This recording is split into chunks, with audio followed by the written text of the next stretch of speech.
Ghazi Taufik Ar-Rahman, seorang mahasiswa sejarah peradaban Islam kelas 1D. Muhammad Rizky Mubarak, seorang mahasiswa sejarah peradaban Islam kelas 1B. Dan saya sendiri, Rifat Sauki, seorang mahasiswa sejarah peradaban Islam kelas 1B.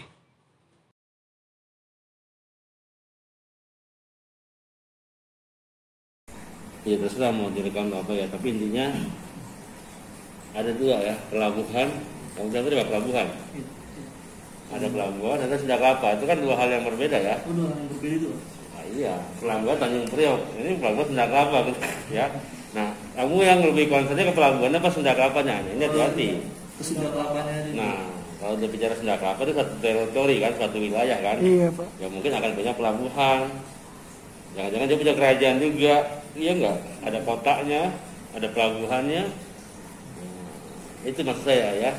Jadi kita bedakan antara pelabuhan sebagai tempat apa ya, persilangan, tempat perdagangan gitu ya, keluar masuknya apa, penduduk ya, budaya bahkan ya. Dan pelabuhan itu punya ciri-ciri yang berbeda dengan daerah pedalaman yang pasti ya kan. Orang di pelabuhan itu lebih komunal, lebih beragam ya, budaya lebih cair, tempat pengaruh persilangan budaya, melting pot ya. Kita tahu konsep pelabuhan seperti itu umumnya. Ya, kalau senda kelapanya itu menarik. Nah, itu kita mendengar. Senda kelapa ada dua. Ada Sunda, ada Kalapa. Kelapa apa Kalapa gitu ya. Nah, ini. Apakah Sunda kelapa berbeda? Nah, ini pertanyaan. Ya. Kalau kerajaan Sunda lain lagi, besar. Nah, Sunda kelapa yang pasti di daerah pesisir, pelabuhan, pantai, utara Jawa. Ya. Dari situ dulu, jadi ada pelabuhan, ada senda kelapa, ada perbedaan antara Sunda dan senda kelapa. Ya. Ini yang kadang-kadang kita dalam membaca sejarah ketergantungan sama literasi asing, hati-hati. Ya. Sejarah kita, terutama era sebelum VOC masuk, sebelum maupun selama masa kolonial, sejarah kita adalah framing konstruksi kolonial, ya kan? Benar nggak ngomong saya? Setuju dulu gitu. Nah kalau setuju kita akan masuk ke periode ya. Periode senda kelapa itu berarti di situ ada sebelum masuknya Portugis. Ya. Senda kelapa setelah Portugis apa dipukul mundur kan? Pasukan apa? Pasukan Fatahillah, koalisi ya, koalisi apa? Demak, Cirebon, Banten gitu kan? Itu ada senda kelapa. Sehingga akhirnya Jayakarta ditaklukkan ya, oleh VOC 1619. Itu masih ada senda kelapa sampai sekarang. Ya, walaupun nanti saya kasih peta ya. Jadi kalau bicara senda kelapa yang sekarang ini, yang lokasinya di sini, itu kan ada proses reklamasi ya. Jadi kalau menurut Haikal, kamu udah punya belum petanya Haikal? Ya nanti saya bisa kirim ya. Jadi itu pelabuhan itu awalnya lebih ke dalam, ya. Lebih ke dalam itu sekitar jalan apa sekarang namanya itu Nelayan Timur ya, yang rel kereta itulah ya, atau dekat Galangan itu dulu di situ pelabuhan. Ya. Nah Sunda kelapa itu kan istilah kita. Kalau kita baca literasi kolonial ya, era VOC Belanda disebut mereka apa ya? Apa Haven Kanal ya, apa ya? Jadi kanal, ya.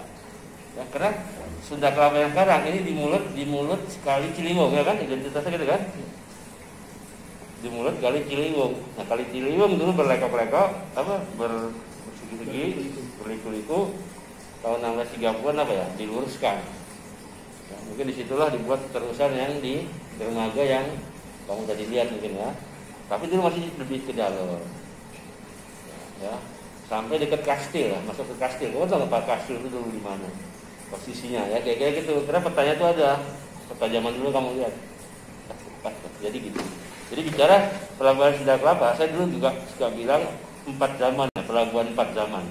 Ya, yang kamu bilang tadi, zaman Tarumanegara, ya, awal mulanya, terus masa penjajahan, ya, masa kolonial atau sebelum itu masa Islam mungkin ya. Yang ditaklukkan oleh VOC, masa kolonial sampai masa sekarang, itulah pengertian pada zaman ya. Cuman lokasinya itu emang bukan di titik yang sekarang, titik sekarang kan sudah ya. Itu kalau bicara pelabuhan Sunda Kelapa. Nah, yang menarik lagi nanti bicara tentang Sunda Kelapa atau Sunda saja. Berarti sejadi miss, ya sejadi miss. Maksudnya karena itu ketergantungan kita sama sumber literasi asing kan. Nah, maksud saya bicara Sunda Kelapa belum tadi ya. Kalau bicara pelabuhan ada yang bilang namanya siapa, yang menamakan siapa?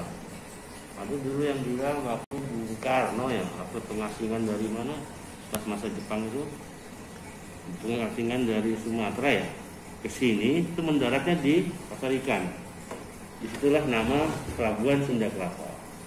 Yang seingat saya ya, siapa sih menamakan itu pelabuhan Sunda Kelapa juga menarik. Karena dulu kan saya bilang kan namanya Haven Kanal, zaman era POC ya, nggak disebut pelabuhan Sunda Kelapa tuh.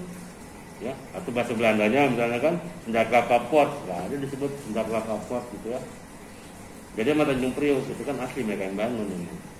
Kalau Sunda Kelapa ini kan sudah berlaku tadi kan, ada yang bilang masuk rumah negara lah gitu ya. Gitu ya.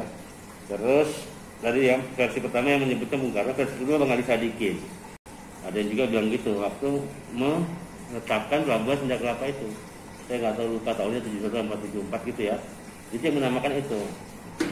Nah waktu itu, nah ini ada saya menarik ini ya.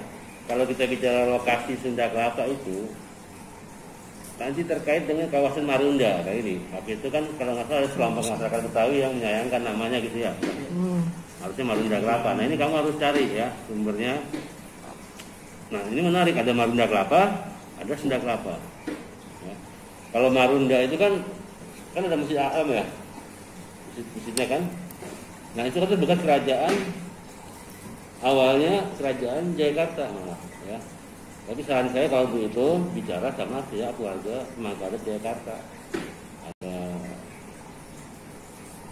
Ada Ustadz Abi Al-Madani, pokoknya tahu deh. Itu yang pertama, yang kedua ada Bang Japra, ya Bang.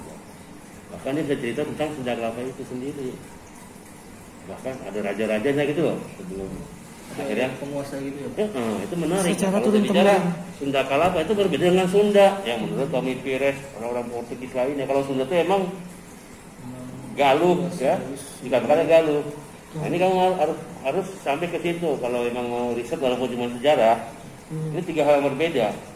Sunda Kelapa itu dulu yang menarik tuh. Ini Sunda Kelapa dengan Sunda beda tuh. Nah itu kamu cari literasinya. Nah, jadi jangan semata-mata wawancara orang, bandingkan hasil literasi dengan hasil interview ya. Ini kamu punya kesimpulan sendiri gitu lah. Nah jadi saran saya pelajarin literasi tentang kerajaan Sunda dan Sunda Kelapa itu sendiri. Karena kalau itu karena dua hal yang berbeda gitu loh. Jangan dicampur aduk. Jangan tentang Sunda dianggap Sunda Kelapa itu bagian dari Sunda. Hati-hati periode yang mana gitu kan. Kalau Sunda itu kan nggak hanya, dia bukan pelabuhan kerajaan pesisir ya. Beda kayak Jemarat, apa? Beda kayak ya termasuk Majapahit. Pokoknya yang wilayah kerajaan itu termasuk Demak, Cirebon, Banten itu kan kerajaan di pesisir kan. Ya, nanti beda dengan kerajaan Mataram, misalnya udah sekarang itu kerajaan dari pedalaman. Di awalnya emang kerajaan itu dikuasai oleh pesisir loh. Ya, karena budaya tadi kan. Tapi terakhir emang setelah Mataram berdiri dikuasai oleh Mataram. Apalagi setelah POC berdiri ya, menguasai habis semua yang pesisir maupun ini ya. Tapi ya secara singkatnya seperti itu ya. Sunda Kelapa menurut saya bicara tentang sejarah Sunda Kelapa harus bicara tentang pastikan Sunda Kelapa itu yang mana kawasannya. Ya, saya sadar Sunda Kelapa itu ada di pesisir. Apa hubungannya dengan Marunda? Ya, apakah Sunda Kelapa bagian dari Marunda? Marunda itu maksudnya bicara Jayakarta. Ya, apakah Sunda Kelapa itu sejak awal dikuasai oleh Pajajaran Sunda gitu kan? Apakah periode tertentu? Saya cenderung periode tertentu. Ya, setelah itu ada setelah apa ya? Sebelum Fathahilah masuk, itu kan Sunda Kelapa di bawah memang dikuasai oleh Pajajaran ya, Pakuan kan, ibu kotanya kan. Nah, memang terjadilah pencaplokan atau penguasaan ya, tapi dengan cara perkawinan ya kalau nggak salah ya. Perkawinan politik. Perkawinan politik sehingga itu menjadi pasal pelabuhan Sunda Kelapa saat itu pada periode itu jadi bagian dari Darat. Nah itu tahun berapa? Ya. Karena waktu itu ada 1522, ya 1522 itu istilahnya apa ya? Ada, nah itu kamu harus cari sejarahnya tuh. Nah, perjanjian Padrau ya, Portugis, antara Portugis dengan Pajajaran. Nah, Padrau itu nggak lokasinya di mana? Kira-kira dari kamu dari tangan Fatailah, nggak jauh dari situ. Pertigaan antara Nelayan Timur sama Jalan Cengkeh. Di Hub, Taman Kota Intan. Itu di Hub itu ada prasasti ya, batu tulis namanya disebut perjanjian Padrau. Itu perjanjian yang nggak pernah terwujud. Kenapa?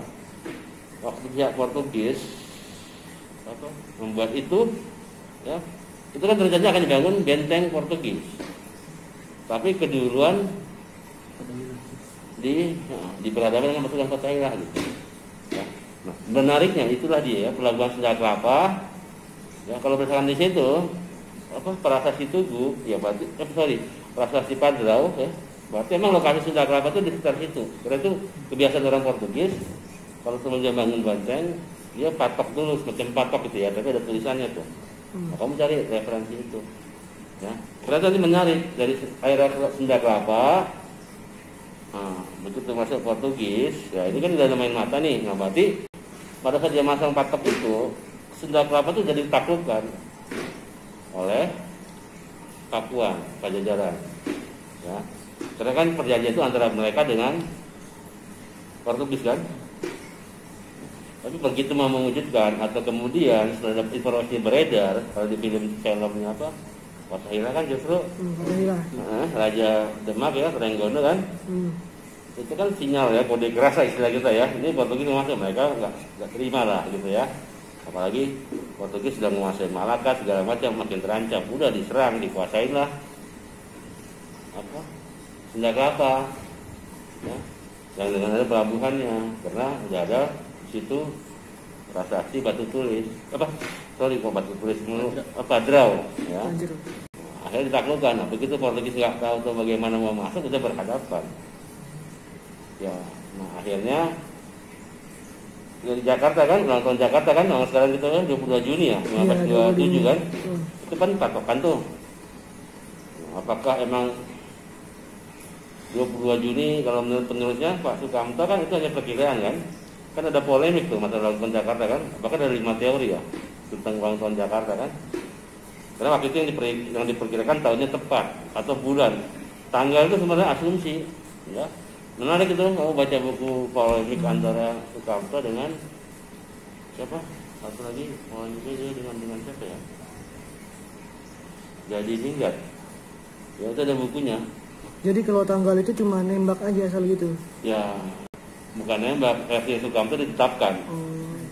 Ya, karena mereka, jadi gini, kenapa sih, siapa waktu itu, wali kota Jakarta, yang meminta agar Sukamto, ya, Pak Sukamto waktu dia kepala arsip negara loh. Jadi emang orang yang punya kompetensi. Nah, maksudnya, ya kalau negara pengen menentukan hari lahirnya, ya kasih kepala arsip nasional ya. Nah, dia sebagai kepala arsip negara menentukan, tapi dia pakai 2 tim, kalau sudah wartawan senior 1 siapa, menggali, menyimpulkan. Tapi dalam kesimpulan jelas, itu hanya tanggal dan bulan itu perkiraan. Tapi kalau tahun mendekati, itu sudah sanggahan. Tapi ini kan akhirnya, siapa ya waktu itu ya, wali kotanya, Pak Suwiri atau siapa ya, wali kota Jakarta lah ya. Dan akhirnya diputuskan tanggal itu, jadi keputusannya politis. Kalau kamu bilang nembak itu kalau benar bukan nembak, itu dari riset ya kan. Yang kalau nembak itu artinya apa? Asal-asalan gitu ya? Iya, tapi walaupun tanggal itu menimbulkan perbedaan ya. Ya makanya ada 5 teori. Ada yang bilang sebelumnya, bahkan teori dari keluarga Jakarta juga ada tuh, 1 Syawal 933 Hijriah kalau nggak salah ya. Nah, kamu harusnya wawancara juga dengan mereka. Ya, salah satu lebih kuat lagi, karena mereka punya literasi, punya buku Al-Fatawi itu kan. Iya. Nah, kamu minta cuplikan tentang sejarah Sunda Kelapa, mereka bisa jelasin tuh pada 1 sampai 5, terus anaknya yang kawin sama siapa, anak masih punya Surya Wisesa kan, yang ternyata itu misalnya kakaknya, tapi itu ternyata adiknya Fatailah gitu kan, itu menarik. Ya. Kalau saya sih secara umum yang saya tahu seperti itu ya. Jadi tadi masalah pelabuhan Sunda Kelapa ya, Karena kalau versi mereka sih mungkin ada detail yang lebih lagi gitu ya. Ya, tapi menurut saya sih Sunda Kelapa itu menarik karena masih berfungsi sampai sekarang kalau kamu udah lihat ya. Iya, udah berkunjung. Ya, harusnya ngambilnya dari atas tuh. Enggak ngambilnya dari atas kamu, jangan dari bawah. Dari Batavia Marina itu kan lantai 5 ya untuk Sunda Kelapa. Ya. Tapi cari aja apa berview-nya Sunda Kelapa. Bahkan saya punya berita-berita zaman dulu dari koran-koran Belanda ya tentang Sunda Kelapa. Saya rasa itu ya, maksudnya secara umum seperti itu. Saran saya baca buku Hagen. Buku Hagen ya. Kemudian literasi Belanda dan ini keluarga Jakarta karena mereka buku kita fatal itu menjelaskan. Pak, itu buku yang tadi Bapak sebutkan itu secara garis besar menjelaskan tentang Sunda Kelapa secara keseluruhan kan? Oh iya, tapi itu kan sumber dari kolonial ya. Dari sumber kolonial. Karena kamu bilang tadi apa tadi kamu bilangnya prasejarah zaman apa? Jawa Tarumanegara. Ada nggak referensi zaman Tarumanegara? Petanya ada nggak? Ada nggak temuan arkeologis di kawasan Pelabuhan Sunda Kelapa yang memperkuat itu, gitu loh, ya? Atau temuan lain, ya kan sebelum zaman kan kita ini ada dua ya, prasasti kan, kedua literasi, tentang perjalanan nahkoda kapal, ya, itu kan dari sumber yang saya bilang tadi kolonial, kan itu bisa diinterpretasikan lagi kan, ya, jadilah framing itu kan di sana kan. Karena tadi Sunda dengan Sunda Kelapa itu hal yang sama atau bukan? Ini hati-hati. Maka saya bilang ini masalah Sunda dengan Sunda Kelapa itu bisa aja berbeda. Kalau saya lihat tergantung rujukannya, ya kan? Itu aja sih dari saya. Ya, jadi cuman yang menarik kan Sunda Kelapa itu sampai sekarang masih ada itu. Yang membedakan kita dengan kota Malaka, mereka pelabuhannya udah nggak berfungsi. Nah, Sunda Kelapa itu sampai sekarang masih berfungsi walaupun untuk mengangkut sembako, ya, kayu antar pulau. Kalau dulu kan benua, antar benua. Ya, jadi Sunda Kelapa itu menariknya ya naik turun fungsinya. Awalnya mungkin antar kerajaan Nusantara kan. Iya. Tapi hati-hati ada Sunda Kelapa, ada Banten, ya kan bahkan ada Cirebon, ya, kawasan pesisir kan banyak persaingan pelabuhan ya. Jadi kamu harus lihat juga. Ya, jadi Sunda Kelapa awalnya pusat atau pelabuhan antar Nusantara ya. Begitu kolonial masuk jadi pelabuhan dunia. Jadi bandar dunia. Perkembangan teknologi, mungkin pendangkalan segala macam. Belanda sendiri akhirnya bangun Tanjung Priok tahun 18 berapa itu. Ya. Akhirnya Sunda Kelapa berkurang fungsinya kan, menurun sampai sekarang cuman ngangkut kamu lihat tadi kan. Sama barang-barang. Iya, bukan kapal-kapal besar. Ya, saya rasa itu. Ya udah Pak, terima kasih ya atas penjelasan sejarahnya. Ya, kalau mau nanya ke Pelindo yang kawasan, ya kan menarik juga kan? Iya. Kamu janji atau lihat Pelindo, referensinya Pelindo tentang punya pelabuhan itu apa? Ya, Pelindo kan di kawasan Pelindo kan tadi kan, kawasan Sunda Kelapa itu kan kawasan otonomi ya, maksudnya di bawah Pelindo. Ya, jadi gitu. Kalau menurut saya sih gitu. Cuma kalau kita kan karena destinasi ya, Kota Tua sebagai kawasan wisata sejarah, kawasan cagar budaya. Pelabuhan Sunda Kelapa itu salah satu ikon, salah satu landmark. Ya. Bahkan waktu Kota Tua mengajukan sebagai warisan dunia ya. Iya. Ya, itu kan salah satu outstanding universal value-nya itu adalah budaya maritim. Di mana budaya maritim? Tidak Batak. Karena gini, namanya kawasan pelabuhan, berarti ada pemukiman, ada tradisi, ya kan? Ya itu ada Masjid Luar Batang, ya kan? Ada kampung orang Bugis. Itu kan simbol masyarakat sehari kan, budaya maritim kan? Nah yang menarik itu, jadi pelabuhan itu akan hidup suatu komunitas kawasan, ya kan? Bahkan kalau kamu lihat tadi ada nggak ojek perahu kan? Itu menarik, ojek perahu. Coba kalau perlu kamu ngambil dari view dari belakang ini kapal-kapal itu. Iya, tadi saya ke sana diajak jalan-jalan gitu mau dia. Ini kan dari dermaganya kan. Dulu saya pernah ngajak tamu dari Belanda tuh kita naik nyewa ojek. Nyewa. 80.000 apa? Jadi ada motornya. Itu jalan-jalan kemana aja, Pak? Ya menyisir Sunda Kelapa juga ke ujung. Oh. Kalau kamu di ujung tuh ada menara lampu tuh. Sampai ke situ. Cuman di situ ombaknya udah tinggi. Nah cuma kalau kita melihat kapal-kapal kayu, kapal-kapal pinisi itu dari sekali beda gitu loh. Suasananya lebih keren gitu ya. Jadi mereka ada yang jual rokok juga, bukti ini. Jadi suasana itu ada yang aja mereka ojek paling 80.000 dulu apa pulang pergi. Cuma nggak ada safety jacketnya, bawa air mineral aja kalau nggak bisa berenang, nggak loncat nggak liter kan. Ya, nggak salah itu aja ya. Jadi memang menariknya Sunda Kelapa itu adalah salah satu destinasi apa ikon, salah satu tujuan destinasi yang luar biasa yang banyak karena itu pelabuhan yang masih berfungsi. Ya, karena banyak pelabuhan yang nggak berfungsi kan. Nah, itu apalagi kamu bilang tadi sejak zaman Tarumanegara misalnya kan. Nah, itu memang benar. Ya, karena itu dipersepsikan saat ini seperti itu ya. Saya rasa itu ya pelabuhan Sunda Kelapa yang penting ada budayanya, masih berfungsi, masih bahkan manual kan, ada orang masih gotong-gotongan gitu. Pakai apa? Kayu panjang itu kan itu. Dan kalau kamu tuh masuk ke kapalnya, itu mereka welcome. Kapal-kapal yang itu kalau ada orang nggak minta duit, ya senang juga gitu ada orang masuk, kita bisa foto-foto, bahkan bisa ngadain event di atas kapal. Saya pernah ikut acara komunitas gitu ya, komunitas apa heritage apa ya maksudnya komunitas heritage ngadakan itu di atas kapal pinisi yang lagi mendampar itu. Jadi kan mereka sebelum ngisi kan parkir kan, nah, selama itu bisa dipakai buat acara. Jadi kita makan-makan, minum di situ, musik, diskusi di atas kapal, wih keren. Ya, menarik. Tadi saya juga sempat masuk ke sana, terus banyak juga sih orang Belanda yang berkunjung ke situ. Iya betul, orang Belanda pasti ke sana. Ya, saya berjalan ke Batam juga gitu. Bagi mereka itu senang mereka melihat pelabuhan itu. Ya, seperti itu ya. Tapi ya lihat juga budayanya sebenarnya masyarakatnya. Ya, ya walaupun itu sebagian orang dari antar pulau ya, tapi itu tadi pelabuhan itu akan menghidupkan komunitasnya kan, akan ada orang tinggal sekitar situ, akan ada budaya, tradisi, nilai-nilai, ya, terus apa ya, akulturasi ya. Pelabuhan itu kan pusat pertemuan budaya kan, sehingga akulturasi muncul, masyarakat lebih cair, gitu kan. Tapi namanya satu pelabuhan pasti ada penguasanya, sah bandar, gitu kan, pasti ada. Nah, itu menarik, maksudnya bukan lihat pelabuhannya ansih, tapi bagaimana dinamika sosial budayanya kan. Itu justru yang menarik ya, tahu mana perubahannya ya, rasa itu yang menarik ya.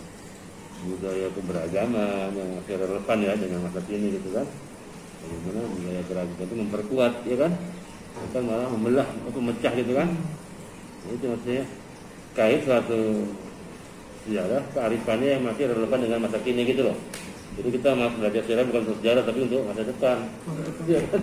Ya, kita di museum ini menyimpan koleksi bukan untuk masa lalu. Masa lalu udah berlalu. Masa depan, masa sekarang sedang berjalan ya. Nah, bagaimana kita dengan masa sekarang berbagi masa depan. Belajar dari pengalaman masa lalu. Belajar dari kearifan, hikmah, ya, kebajikan. Ya. Oke? Iya. Ya udah Pak, terima kasih banyak ya. Sama-sama. Iya, tapi kamu cari dari. Kami pun mendatangi lokasi sebagai tempat pelabuhan pada masa itu. Pelabuhan ini masih banyak pengunjung, terutama pada waktu sore hari. Sebagai tempat sejarah dan juga wisata, beberapa orang Belanda juga datang berkunjung di pelabuhan tersebut.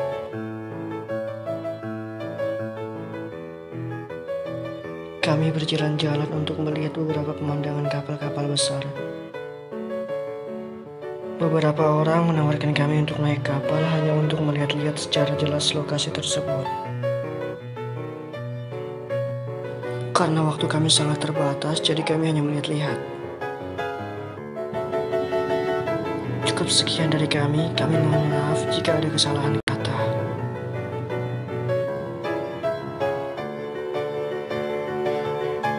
Kami mengucapkan terima kasih.